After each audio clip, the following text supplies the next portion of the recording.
Olá, meu nome é Lara Delgado, eu sou discente do curso de Biomedicina da Universidade Federal de Alfenas e membro da Liga de Fisiologia. Hoje eu vou falar com vocês a respeito da regulação da pressão arterial. A regulação da pressão arterial ela é importante para manter um fornecimento adequado de sangue para os tecidos do nosso corpo e seria definida pela pressão que o sangue faz nas paredes das artérias quando é bombeado pelo coração, principalmente na artéria aorta. E vai ser dependente de alguns fatores, como, por exemplo, o volume sanguíneo. O volume sanguíneo vai depender da ingestão de líquidos e da perda de líquidos também, que pode se dar tanto de forma passiva quanto regulado pelos rins. E esse volume, ele é determinante para a pressão arterial, porque em um sistema fechado, que é o nosso sistema circulatório, quanto maior o volume presente nesse sistema, maior vai ser a pressão exercida na parede dos nossos vasos. Um outro fator seria a eficiência do coração quanto uma bomba, que seria o débito cardíaco. Esse débito cardíaco vai variar de acordo com a frequência cardíaca, que vai ser a quantidade de vezes que o coração vai bombear sangue em um curto espaço de tempo, e o outro seria o volume sistólico, que é a quantidade de sangue presente no ventrículo que será ejetado no momento da sístole. Então, quanto maior o volume sanguíneo a ser ejetado no momento da sístole, o volume sistólico, maior vai ser também a pressão exercida nos nossos vasos. Então, quanto maior a frequência, quanto maior o volume sistólico, maior vai ser o nosso débito cardíaco e maior vai ser a pressão no nosso sistema circulatório. E um outro fator vai ser o diâmetro dos nossos vasos. No caso das arteríolas, quanto mais vasodilatadas elas tiverem, menor vai ser a resistência encontrada pelo nosso sangue no momento da sístole. Então, se as nossas arteríolas estiverem vasodilatadas, menor vai ser a nossa pressão. Enquanto que, se houver um processo de vasoconstrição, maior vai ser a resistência encontrada, maior vai ser a pressão exercida na parede das nossas arteríolas e maior também, consequentemente, a nossa pressão. Esse fator é conhecido como resistência vascular periférica. Um outro fator também, que seria o diâmetro das veias, vai afetar na nossa pressão arterial, porque quanto mais vasodilatado tiver as nossas veias, maior dificuldade o sangue vai encontrar para retornar para o coração. Então, esse retorno venoso vai ser mais lento e o sangue que vai chegar no nosso coração para ser novamente bombeado vai ser menor. Esse volume vai ser menor e vai afetar no volume sistólico. Consequentemente, vai afetar o nosso débito cardíaco. Por consequência, a nossa pressão arterial vai ser menor. Agora que a gente conhece os principais fatores que são determinantes para a pressão arterial, a gente pode imaginar que qualquer mecanismo que seja capaz de modular esses fatores vai ser capaz de regular a nossa pressão arterial. Então, a gente tem que a regulação da pressão arterial pode ser feita tanto de médio a curto prazo, por um mecanismo de compensação no sistema circulatório, que vai ser capaz de vasodilatar ou de vasocomprimir os nossos vasos, ou qualquer fator também que altere o débito cardíaco. Então, a regulação a médio e curto prazo vai ser uma resposta rápida que vai afetar a resistência e o débito cardíaco. Enquanto que o mecanismo de regulação a longo prazo é compensado principalmente pelos rins, através da excreção de líquidos e sais. Ou seja, o mecanismo de regulação a longo prazo, que vai ser uma resposta lenta, vai ser capaz de alterar, de afetar o volume sanguíneo. Então, falando a respeito da regulação a curto e médio prazo. Essa resposta, como eu disse anteriormente, é uma resposta rápida e a ação é menos duradoura quando comparada com o sistema de regulação a longo prazo. E os mecanismos que estão ligados a essa resposta são mecanismos neurais, e os principais são os baroreceptores e os quimiorreceptores.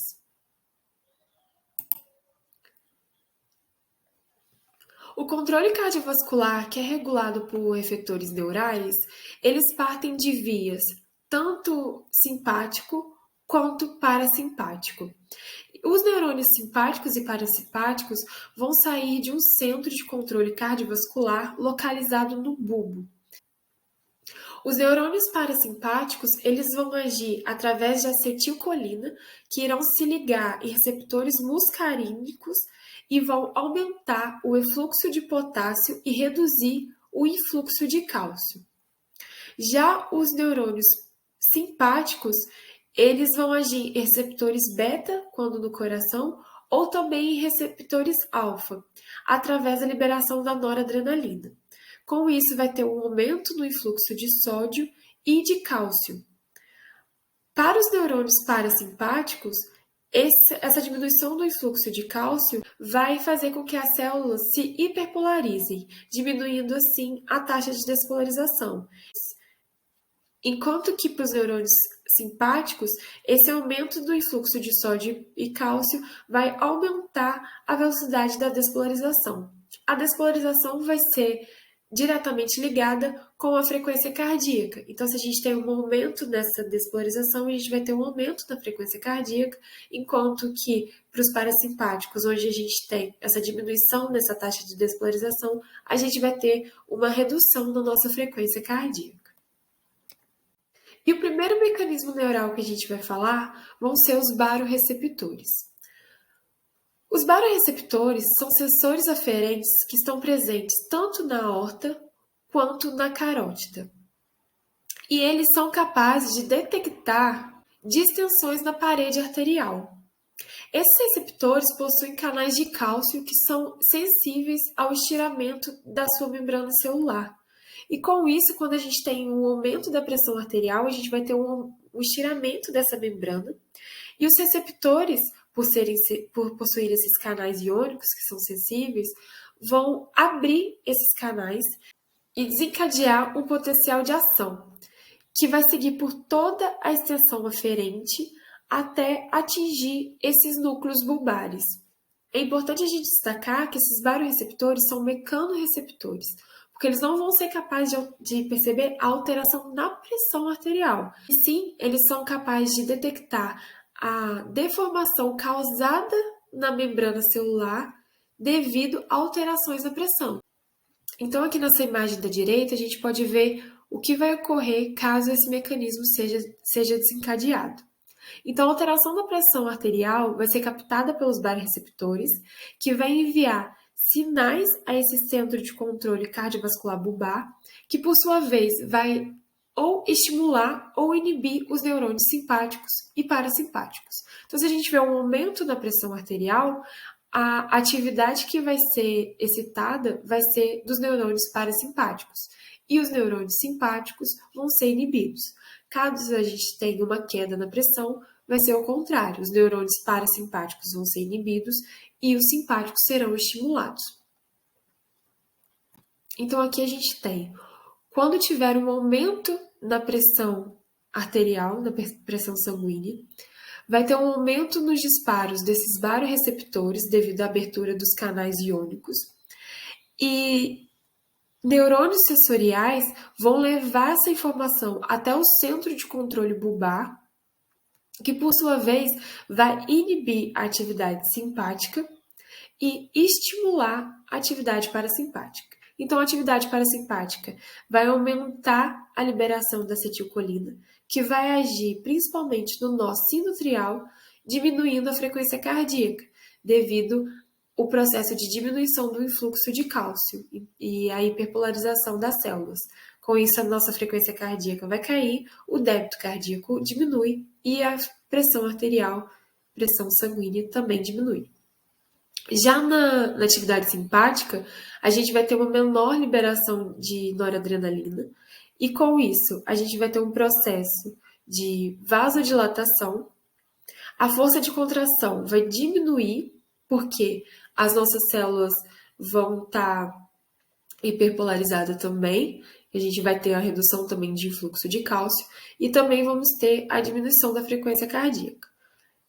Esses mecanismos vão resultar na diminuição da resistência periférica, na redução do débito cardíaco também e a redução da pressão arterial. Quando essa pressão arterial atingir níveis ideais, vai ocorrer um feedback negativo que vai interromper esses disparos. E aí esse mecanismo é interrompido e a pressão se mantém em níveis normais. Mas e caso a gente tenha uma queda na pressão arterial? Porque quando a gente tem um aumento, estira, abrem os canais e os barorreceptores têm um aumento nos seus disparos. Mas e caso a nossa pressão arterial cair? Como que esses barorreceptores vão agir? Um exemplo disso é a hipotensão ortostática, que é quando a gente está deitado e levanta rapidamente e a nossa pressão arterial cai. O que acontece com os barorreceptores nesse momento? Bom, os barorreceptores, eles não são um mecanismo que ocorre apenas na alteração da nossa pressão. Eles são capazes de fazer uma regulação momento a momento. Então, a todo instante, os barorreceptores estão ativos, seja de forma mais intensa ou de forma mais branda. Então, eles sempre estão ali regulando a nossa pressão arterial, regulando no processo de sístole, de diástole, eles sempre estão ali, de certa forma ativado. Quando a nossa pressão arterial cai, esses disparos eles vão diminuir. E essa diminuição dos disparos vão enviar sinais até o centro de controle cardiovascular bulbar, e com isso a gente vai ter um aumento da atividade simpática e a queda da atividade parasimpática. E vai ocorrer o contrário do que a gente citou no slide anterior. A atividade simpática, então, vai agir em vasoconstrição, vai aumentar a força de contração, vai aumentar a frequência cardíaca e, por resultado disso tudo, a gente vai ter um aumento da resistência, um aumento do débito cardíaco e a nossa pressão arterial vai aumentar. Por outro lado, a atividade parasimpática vai ser inibida e, com isso, a gente vai ter a diminuição da frequência cardíaca.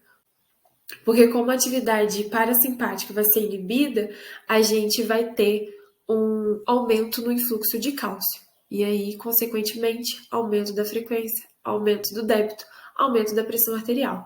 E assim que a nossa pressão sanguínea atingir novamente os seus níveis normais, vamos ter um feedback que vai interromper essa queda nos disparos e os barorreceptores vão voltar nos seus níveis de disparos normais, e todo esse mecanismo também vai ser interrompido.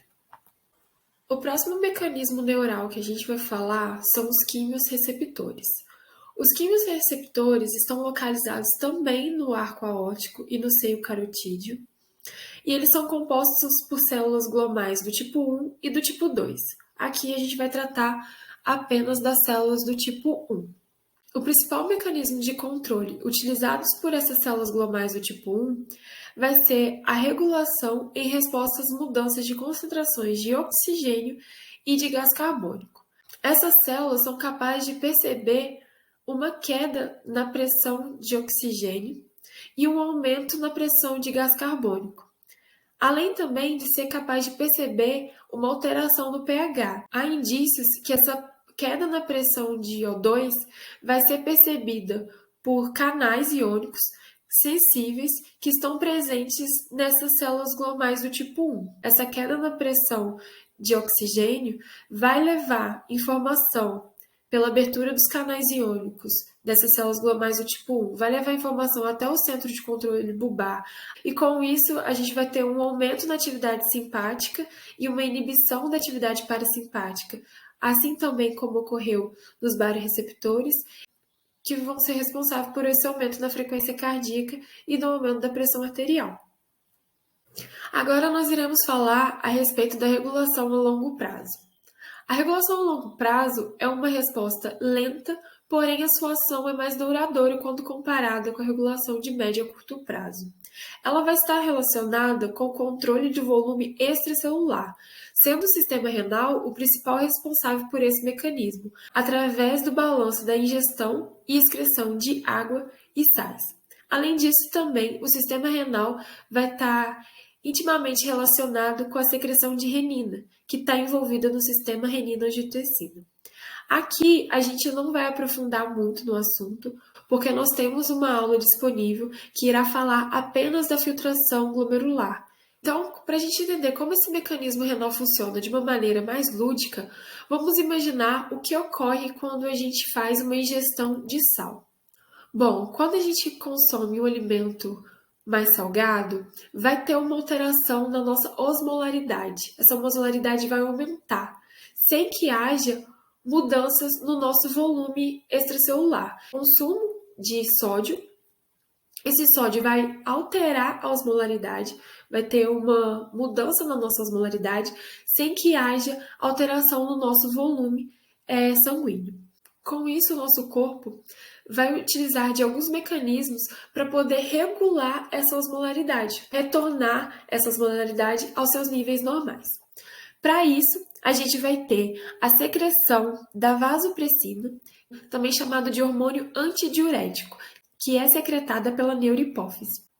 Essa vasopressina vai agir nos rins, aumentando a retenção de água, com o intuito de aumentar o nosso volume do líquido extracelular. Além disso, vai ocorrer também um estímulo de sede, com o intuito de aumentar a nossa ingestão de água, para também aumentar o volume do líquido extracelular. Com o aumento desse volume, a gente vai ter também um aumento da pressão sanguínea, que, como foi dito anteriormente, o volume sanguíneo é um fator determinante para a pressão arterial. Então, se a gente tem o aumento desse volume, a gente também tem o aumento da nossa pressão sanguínea. Devido a esse aumento da pressão, os reflexos que a gente citou anteriormente serão estimulados.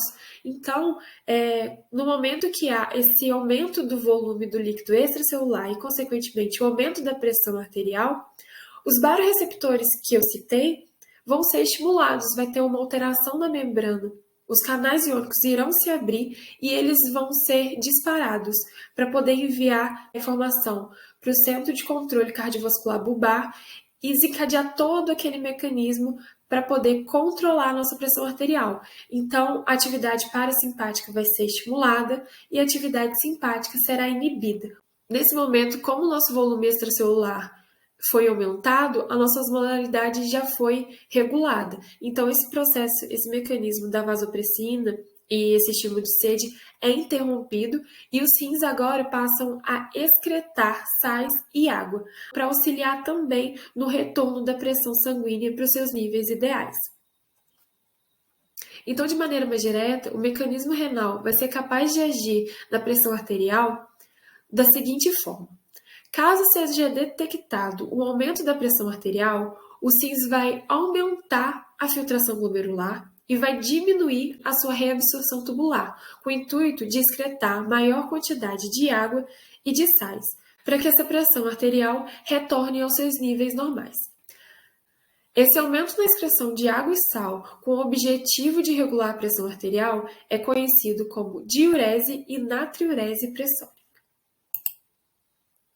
Mas caso ocorra a queda da pressão arterial, o rins também será capaz de fazer a regulação dessa pressão. E o mecanismo utilizado vai ser o oposto. Então, a gente vai ter a queda da filtração glomerular e o aumento da reabsorção tubular, com o intuito de aumentar a reabsorção de água e sais para que haja um aumento do volume sanguíneo e, consequentemente, um aumento da pressão arterial. Porém, nesse caso de queda de pressão, o mecanismo utilizado pelo rim não vai ser apenas a respeito da filtração e da reabsorção. Os rins vai utilizar também um sistema chamado renina-angiotensina. O sistema renina-angiotensina tem início através de estímulo recebido pelas células granulares presentes nos rins, que vai perceber essa queda da pressão sanguínea e vai secretar essa renina. Essa renina no plasma vai entrar em contato com o angiotensinogênio, que foi produzido e secretado pelo fígado, e esse angiotensinogênio vai ser convertido em angiotensina 1. Essa angiotensina 1 vai ser convertida em angiotensina 2 pela ação da enzima ECA, que é a enzima conversora de angiotensina. Essa angiotensina 2 que vai ter o papel de regular essa pressão arterial. Então, ela vai agir tanto em arteríolas, em processos de vasoconstrição, ela vai enviar informações para o centro de controle cardiovascular do bulbo, aumentando a resposta cardiovascular, como por exemplo as que a gente citou anteriormente. Vai ter também uma ação no hipotálamo, estimulando a secreção da vasopressina e o estímulo de sede, e também vai agir aumentando os níveis de aldosterona, que vai ser responsável pelo aumento da retenção de sódio. Todos esses mecanismos vão resultar no aumento da pressão sanguínea. Então, aqui para a gente ver de uma forma mais direta, a gente vai ter a redução da pressão arterial, essa renina vai ser secretada, vai converter o angiotensinogênio em angiotensina 1, que por sua vez vai ser convertida em angiotensina 2. Essa angiotensina 2 que vai ter uma ação efetiva para que ocorra o aumento da pressão arterial. Bom, gente, essas foram as referências utilizadas. Eu espero que o assunto tenha ficado um pouco mais claro para todos vocês. Eu agradeço a atenção de todos até aqui e gostaria de desejar um bom curso de inverno de fisiologia para todos. Obrigada!